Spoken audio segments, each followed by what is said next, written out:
Au-delà des questions de mines, nous avons aussi intervenu à ce qui concerne la question des ITPR. La quintessence de notre question, c'était par rapport à l'observation que nous avons faite sur le nombre de Chinois qui sont en train d'envahir nos territoires chaque jour. La question qui nous préoccupe est quelle est réellement la mission de ces Chinois. Nous avons demandé au ministre qui nous explique combien de sociétés régulièrement constituées se trouvent aujourd'hui en Ituri et sur l'ensemble du territoire national dans le secteur minier. Combien de sociétés régulièrement constituées et combien de coopératives avons-nous réellement au Congo? Ça, c'était la première question. Ça nous préoccupe parce que aujourd'hui, vous allez, même dans des sites où il y a les sécurités, vous trouverez qu'il y a des enjeux. Est-ce que ceux qui opèrent là-bas sont aussi des sociétés régulièrement constituées au Congo? C'est une question que nous avons posée au ministre. La deuxième question était celle de savoir, il nous faudrait combien de temps pour qu'on parle des permis de recherche ou des permis d'exploitation?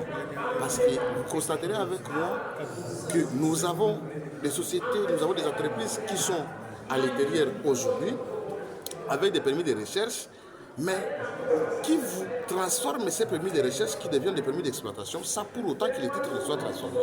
C'est une question qui inquiète. Est-ce qu'il y a-t-il des documents attestant que les permis de recherche doivent rester à vie? C'est une question que le ministre devait nous expliquer. Et la question la plus pertinente, c'était à ce qui concerne une question par rapport au carré minier 39 qui se situe dans la chefferie de la Loutouganda, comme on l'a soulevé. À cette question, le ministre doit nous dire exactement ce carré minier 39. Qu'il m'explique tout ce qui est lié de ça. On n'a pas spécifié, mais qu'il doit nous détailler tout ce qui est lié avec ces carrés miniers. En soi, ce sont des questions liées au secteur de mines, mais néanmoins, nous sommes revenus à ce qui concerne la RNV7, à ce qui concerne le ministère des ITPR.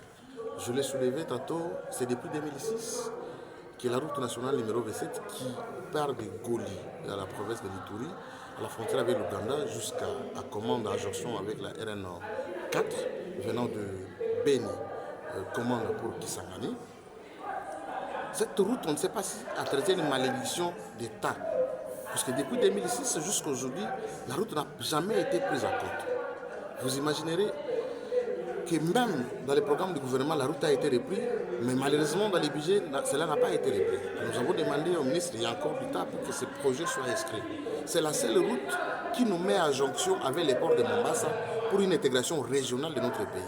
Notre pays a une porte de sortie sur l'océan Atlantique et l'océan Pacifique.